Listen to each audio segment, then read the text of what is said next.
"Mom, don't come to my wedding." That single line blinked on my phone screen like a knife made of pixels. I read it once, twice.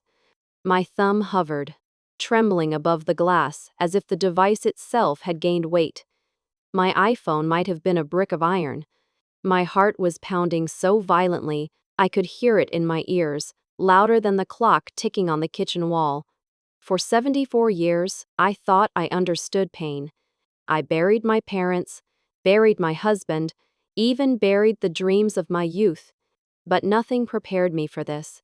Being told by my only son, David, that my presence was unwanted on the happiest day of his life, I stood frozen in front of the hallway mirror. The silver strands of my hair caught the weak afternoon light. Behind my reflection, I could see a faint memory. My daughter's wedding dress, the one I sewed with my own hands 3 decades ago, laid across that very mirror. Back then, I had stayed up for nights, pricking my fingers with needles, whispering prayers into every stitch. Today, all I saw was an old woman whose hands shook too much to hold a phone. I whispered to myself, if a mother is not welcome at her son's wedding, what is she in his life anymore? The phone buzzed again, this time with his name flashing. My breath caught. I pressed the green button, my voice almost breaking. David, do you really want me to stay home? His reply came, sharp and cold, like ice water poured over raw skin. It's better this way. Don't make it harder. The line went dead. I sank onto the edge of the sofa, the leather groaning beneath me.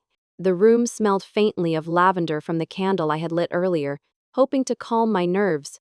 Instead, the sweetness turned sour, cloying, suffocating. My knees pressed together as if bracing against an invisible earthquake. Around me, silence grew loud. The refrigerator hummed. A branch scratched against the window.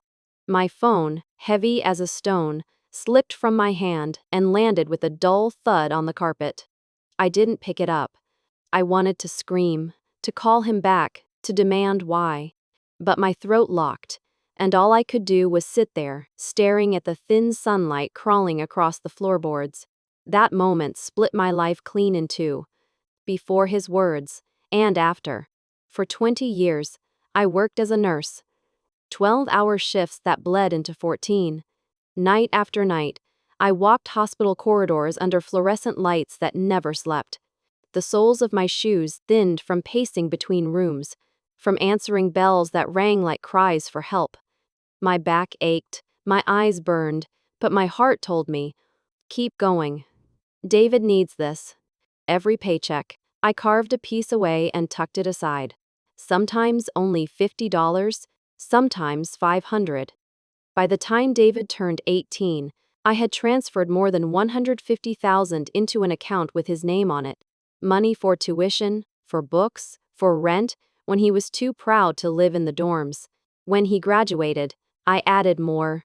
Another $20,000 for a car so he could drive to interviews.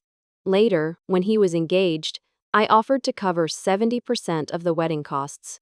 I kept all the proof in a small wooden box, dark oak, the corners chipped from age. Inside, folded receipts and bank slips were stacked like fragile bones. Each time I opened that box, I felt a blade twist inside me. Those slips weren't just paper. They were the nights I skipped dinner to pay the mortgage. They were the birthdays I worked double shifts. They were my life, translated into numbers and ink.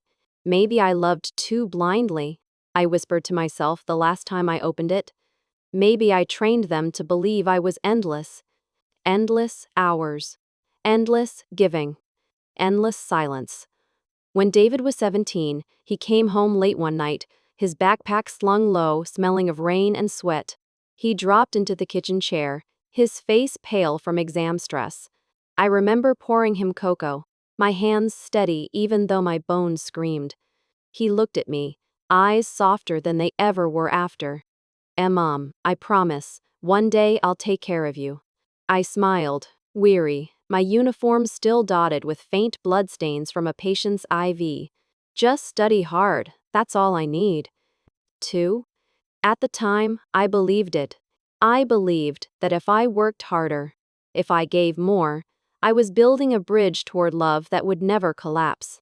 But bridges need two ends to stand. Years blurred.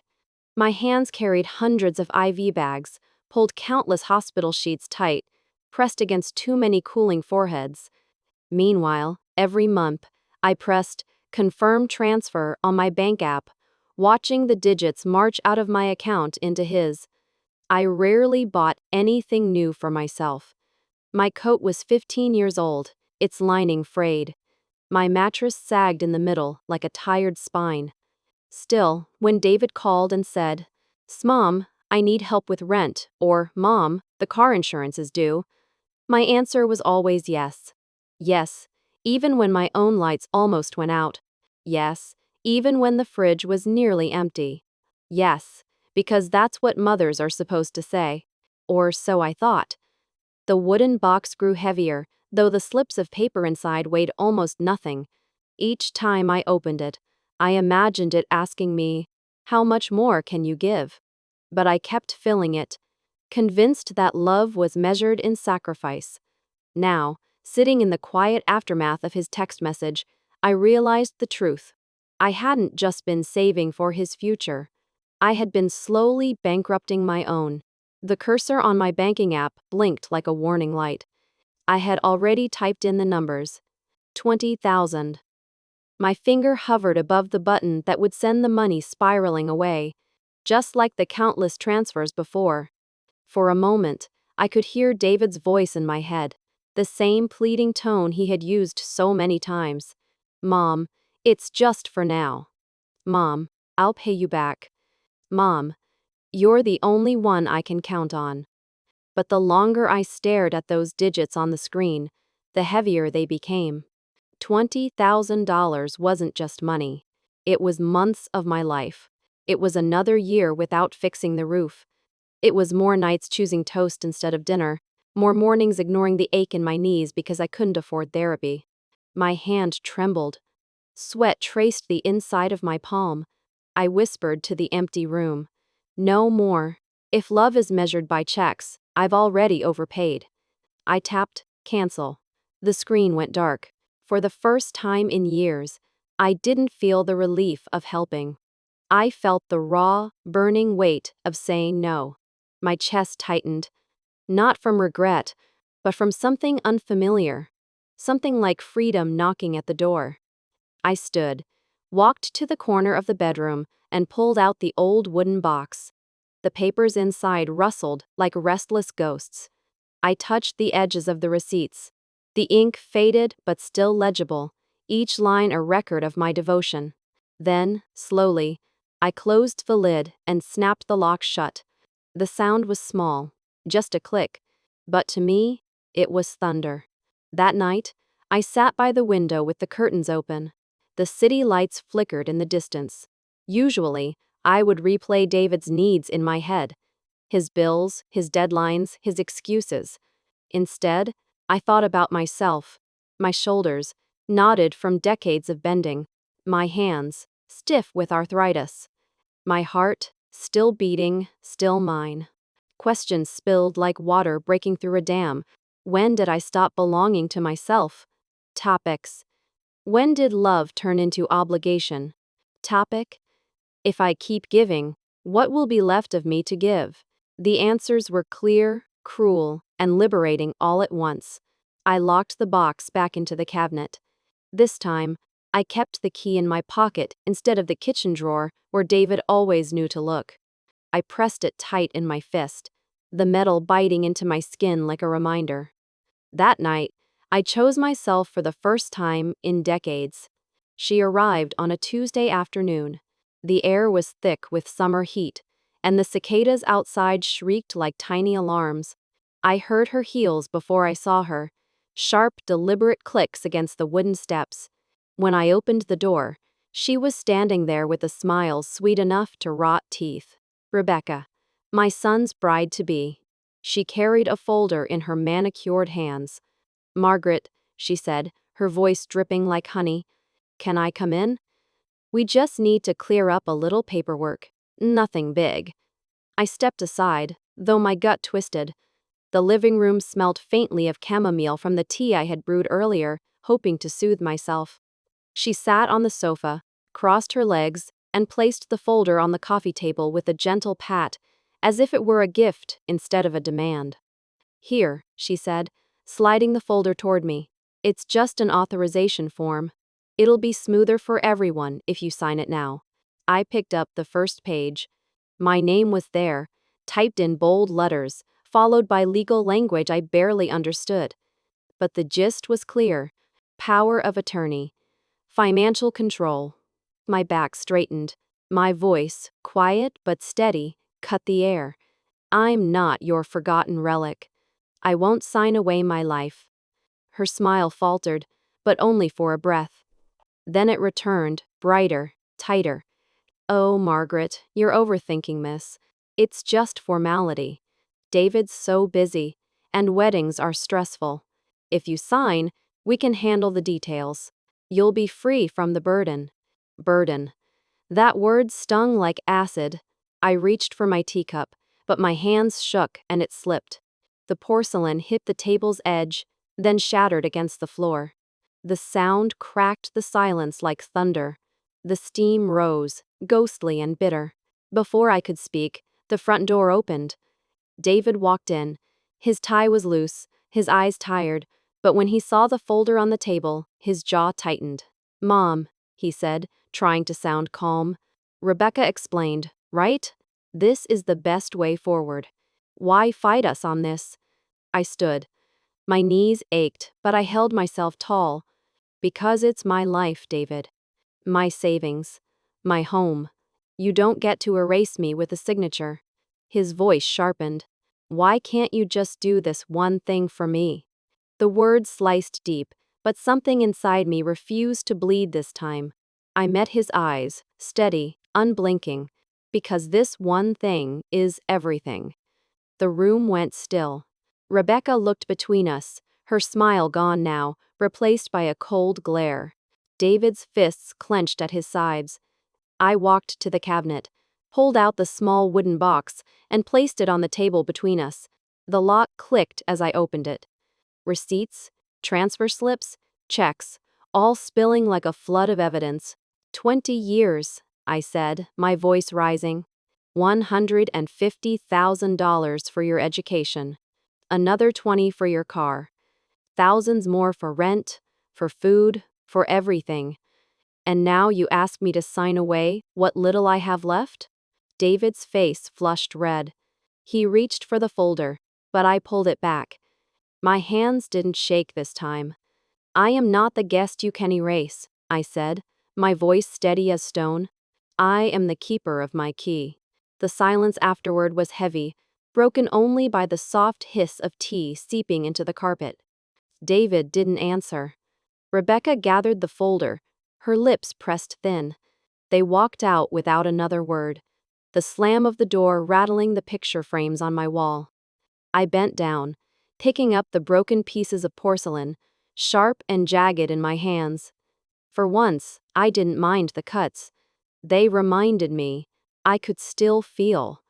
I was still alive, and I was done being erased. A week passed before the next blow landed. It came in the form of a thick white envelope shoved into my mailbox. The paper was stiff, official-looking, stamped with a seal that made my stomach turn. Inside, regal documents, my name typed in bold again. My signature scrawled neatly at the bottom of 3 different pages. Except it wasn't mine. The handwriting was close, carefully practiced, each loop and curve mimicking my strokes. But I knew the difference. I had spent a lifetime signing patient charts and prescriptions. I knew the weight of my pen, the tilt of my R, the slight hesitation before my S. This wasn't my hand. It was an impersonation, a theft dressed in ink. I felt my pulse climb, hot and furious. I whispered to the empty kitchen, "They forged me. They think they can erase me with paper." That night, I pulled out the wooden box. The lock clicked open, and I spread the slips across the table like cards in a rigged game. Each receipt, Each transfer record was a testimony of my life. Until now, the box had felt like a coffin of sacrifices. Tonight, it felt like an armory. The next morning, as I bent down to retrieve my mail, my neighbor Anna called from her porch. A small, wiry woman with sharp eyes, she waved me over. "Margaret," she said, lowering her voice, "I've been meaning to tell you. I saw someone by your mailbox last week. A young man, slick hair, dark suit. He wasn't the mailman." My chest tightened. "Are you sure, Anna?" She nodded, firm. "Positive.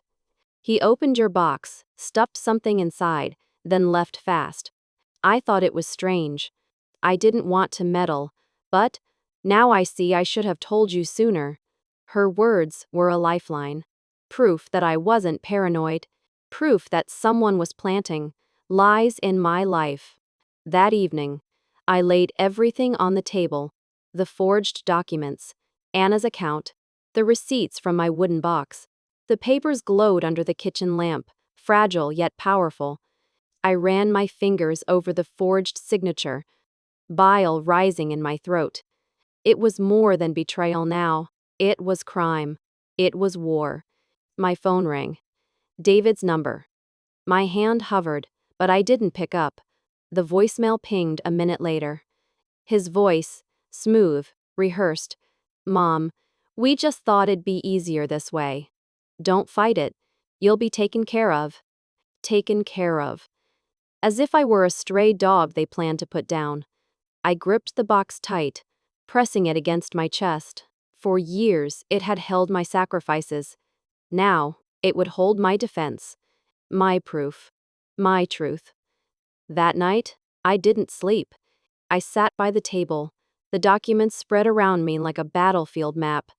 For the first time, I wasn't just mourning the betrayal. I was preparing for war.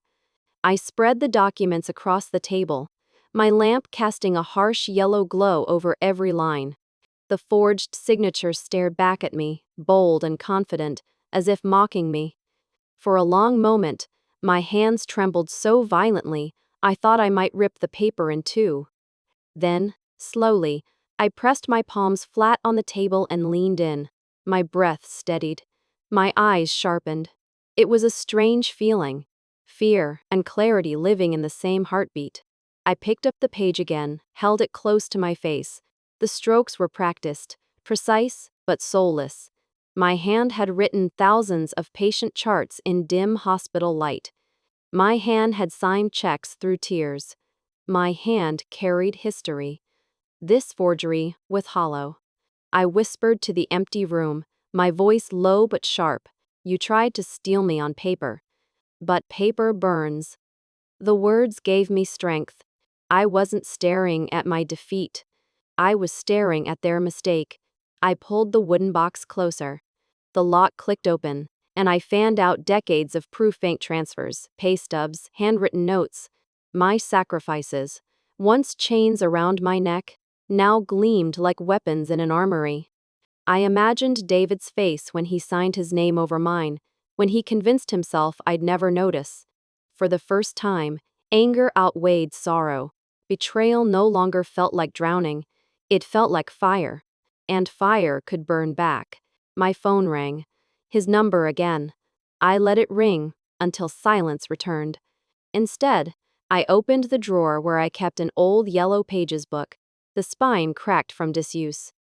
I flipped through, scanning names of law firms until one caught my eye. Ethan Cole, attorney at law. I didn't know him, but the name alone felt steady, like a brick wall. I wrote the number down on a scrap of paper. My hand no longer shook. As I set the forged documents aside, I felt a shift deep in my chest. The fear that had gripped me for weeks loosened. In its place came something unfamiliar, yet undeniable: resolve. For the first time, I wasn't afraid of their lies. I was ready to fight them. The mirror became my battlefield. I stood before it in the dim light of my bedroom, my shoulders hunched, my throat tight. The first time I tried to speak, the words snagged in my chest like fish caught in a net. "My name," I whispered, my lips barely moving. My name is Margaret Lewis. I am 74, and I stopped. My reflection looked back at me, tired eyes rimmed with red, skin folded with years. A woman who had lived, but who had never truly stood for herself. I tried again, louder.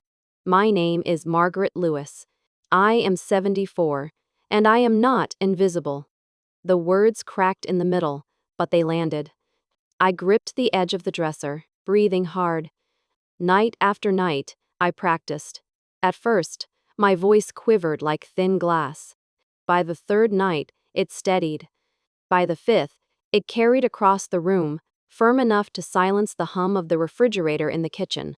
Ethan, my lawyer, came by on the sixth night. He was young.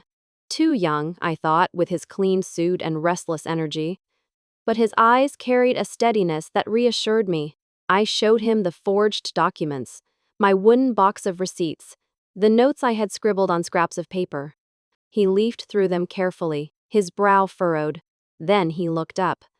Margaret, your truth is stronger than their tricks. You've kept records. You have witnesses. They can fake ink, but they can't fake the life you lived. Those words settled deep in me, like stones laid into a foundation. Anna, my neighbor, brought over a flash drive the next morning. Here, she said, pressing it into my palm. Footage from my security camera. It caught that man opening your mailbox. Her hands were thin, veins like rivers, but her grip was fierce. At the library, my friend Claire from the book club helped me sort dates and cross-check details. She wrote notes in tidy blue ink, her eyes shining with quiet solidarity. You're not alone in this, she told me. Piece by piece, the weight began to shift. For years, I had carried the shame of being used, the silence of being dismissed. Now, every scrap of paper, every neighbor's testimony, every line I rehearsed in front of the mirror built a shield around me. The night before the hearing, I sat by the window with the box on my lap. I opened it one last time, not with dread, but with resolve. Those receipts were no longer scars. They were evidence. Proof of a life given, a life defended. I pressed the key into my palm until it left a mark. Then I whispered to the darkness outside my window, I am ready. The next morning, as I walked toward the courthouse steps, the wooden box tucked under my arm, I felt a strange calm. The sky was gray, the air heavy with the promise of rain. But inside me, the storm had passed. I walked into court, not as a victim, but as a witness of my own life. The wooden benches were cold beneath me. My hands pressed flat against them, feeling the grain of oak polished by decades of other trembling palms. The courtroom smelled faintly of dust and disinfectant. Above us, fluorescent lights glared white, unblinking, merciless. When the judge struck the gavel, the sound cracked through the silence like a gunshot. My chest jolted. My breath caught. This was it. I sat on the left side with Ethan, my young lawyer. He placed a reassuring hand on my arm. Across from us, Rebecca sat prim and perfect in a cream-colored suit, her lips curved in a smile that never reached her eyes. David sat beside her, shoulders tight, gaze fixed on the table. He did not look at me. The opposing counsel stood first. A tall man with a deep voice. He cleared his throat, spreading papers across the podium. Your Honor, he began, we are here to address the matter of financial control. My clients, David Lewis and his fiancée Rebecca, wish to ensure the stability and well-being of Mrs. Stability, Margaret Lewis, who, at 74, may no longer be capable of responsibly managing her estate. The words sliced like knives dressed as concern. Stability, well-being, incapable. Each one meant to shrink me, to turn me into a fragile relic rather than a living woman. He held up a document, the forged authorization. As you can see, Mrs. H.M. Lewis herself acknowledged this by granting power of attorney to her son. We are simply asking the court to recognize what she already agreed to. The judge turned to me. Mrs. Lewis, Do you dispute this? I rose to my feet. My knees ached, but I stood tall. Yes, Your Honor. That signature is not mine. The lawyer smirked. Convenient, isn't it, to deny it now? Before I could respond, Ethan stepped forward. Your Honor, we have both testimony and physical evidence proving forgery. The so-called authorization was planted, not delivered, and we will show that Mrs. Lewis has maintained her financial independence with meticulous records. The judge nodded. Proceed. Ethan called Anna first. My neighbor shuffled to the witness stand, her back straight despite her age. I saw a man, not the postman, open Margaret's mailbox and shove something inside, she testified. He left quickly. It wasn't normal.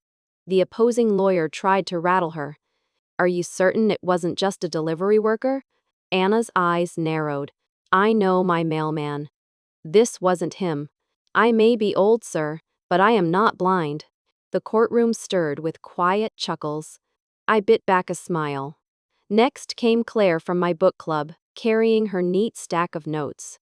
She described how she had helped me catalog transfers, receipts, and statements. She held them up for the judge to see, each page neatly dated, cross-referenced. Mrs. Lewis has records for every dollar she has given, she said firmly. This is not a woman incapable of managing her life. Rebecca shifted uncomfortably, but the opposing lawyer pressed on. Even so, he said, surely it is in everyone's best interest for David to assume responsibility. Weddings, mortgages, long-term planning. It's too much for someone of Mrs. Lewis's age. That was when Ethan turned to me. Mrs. Lewis, please take the stand. I walked forward. The wood beneath my shoes echoed through the chamber. I placed my hand on the Bible, swore to tell the truth, and sat down. At first, my voice quivered. My name is Margaret Lewis. I am 74. I paused, forcing myself to breathe, to remember the nights I had stood before my mirror. Then my tone sharpened. And I am not invisible. I told the court about the years as a nurse, the double shifts, the paychecks I carved up to send my son to school. I laid out the totals. More than $150,000 over 2 decades, plus another $20,000 for his car, plus rent, plus countless smaller expenses. I held up receipts from my wooden box like holy scripture. Finally, I lifted the forged authorization. This is not mine. This is a theft wearing my name. I will not let my life be stolen with a pen. The opposing lawyer approached, his voice smooth. Mrs. Lewis, perhaps you simply forgot? 74 is... I cut him off, my voice ringing louder than I knew it could. I may forget where I left my glasses, sir, but I do not forget signing away my life. That, I would remember.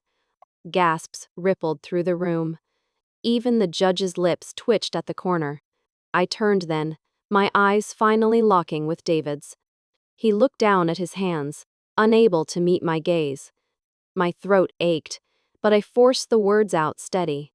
David, I raised you with blood and bone. You may deny me as your guest, but you cannot erase me as your mother. The silence that followed was unbearable, stretching long enough for my heart to pound once, twice, 3 times. Then Ethan placed the final nail. The security footage from Anna's camera.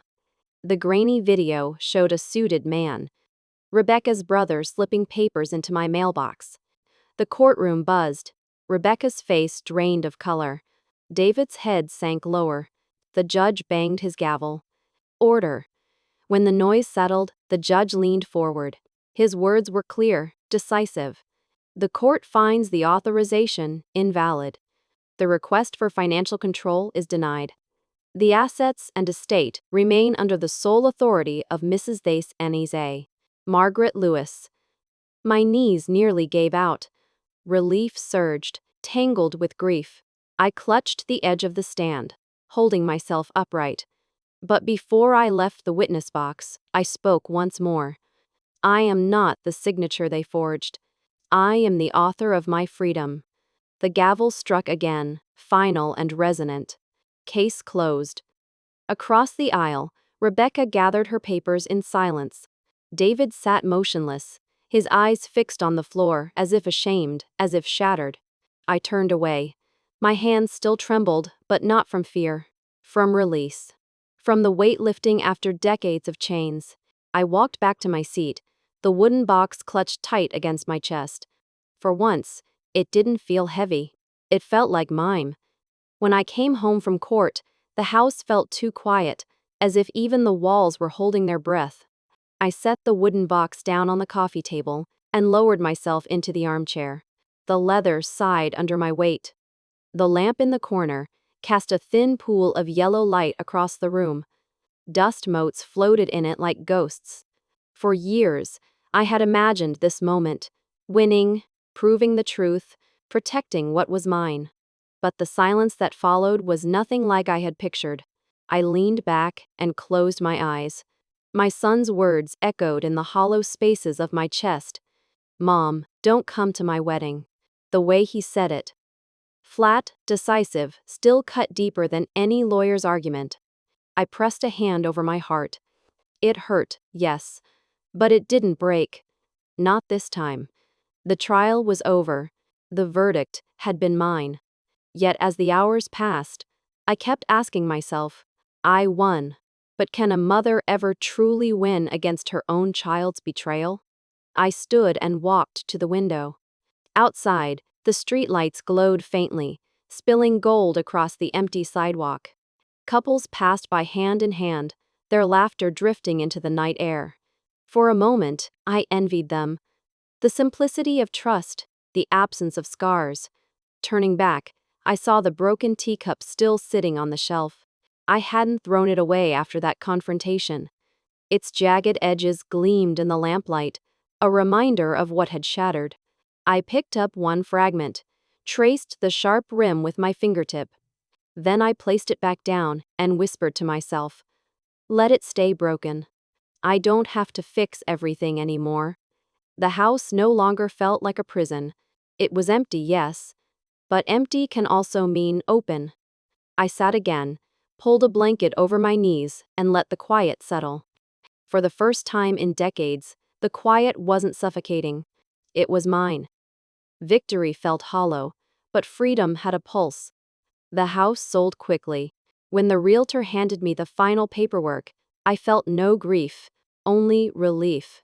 Those walls had heard too many arguments, too many silences that roared louder than words.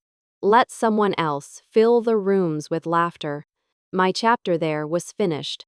I boarded a plane to Italy, a small suitcase by my side, the wooden box finally left behind. In Florence, I enrolled in a beginner's painting class. My hands, once used to holding IV bags and checkbooks, now learned to hold brushes.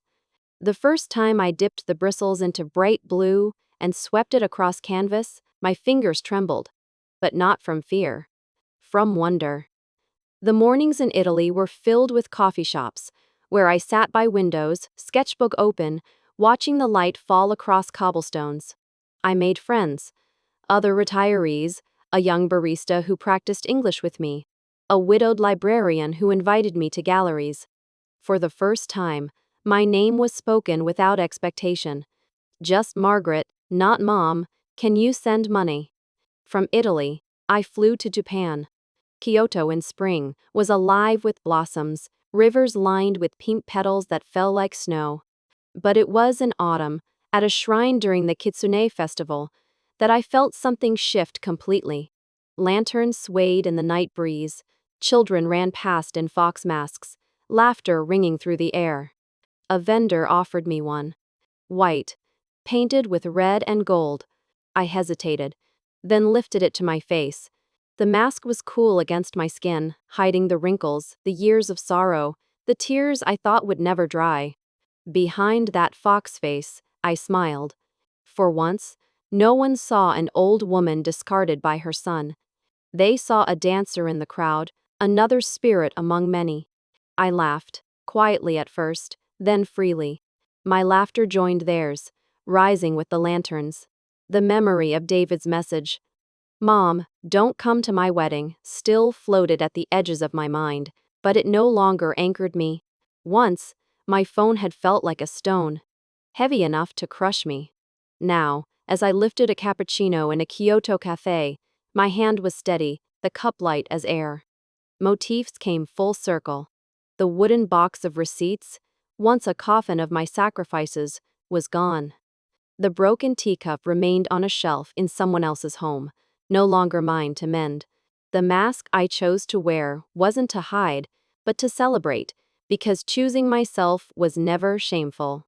One morning, sitting at a small cafe table, sunlight warming my shoulders, I realized something simple yet profound. Freedom didn't roar. It whispered.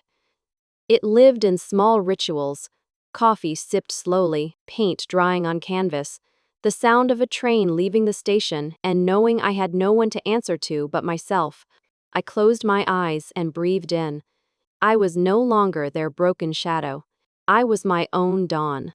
I want to end this story by looking at you, the one who has stayed with me through every page, every wound, every small victory. Thank you for walking this road with me. I am Margaret Lewis, once told I was too old to belong, now the keeper of my own key. You've seen me at my lowest, when a single text shattered my heart, when forged papers tried to erase my name, when the people I loved most turned into strangers in my own life. And you've seen me rise, trembling at first, but rising all the same. So I want to ask you, directly, if one day your own child told you not to come to the life you built, would you stay silent or stand for your truth? It is not an easy question. I know the silence of betrayal. I know how heavy a phone can feel when love has turned into rejection. But I also know the weightlessness of a cappuccino lifted in a quiet cafe, knowing it is my hand, my choice, my dawn. If my journey touched something inside you, I ask for one small thing. Leave a comment, share these words, follow this space where stories like mine live. Somewhere out there, another mother, another father, another grandparent is sitting in a dark room, clutching a phone that suddenly feels like a stone. They might be holding back tears, wondering if they are truly alone.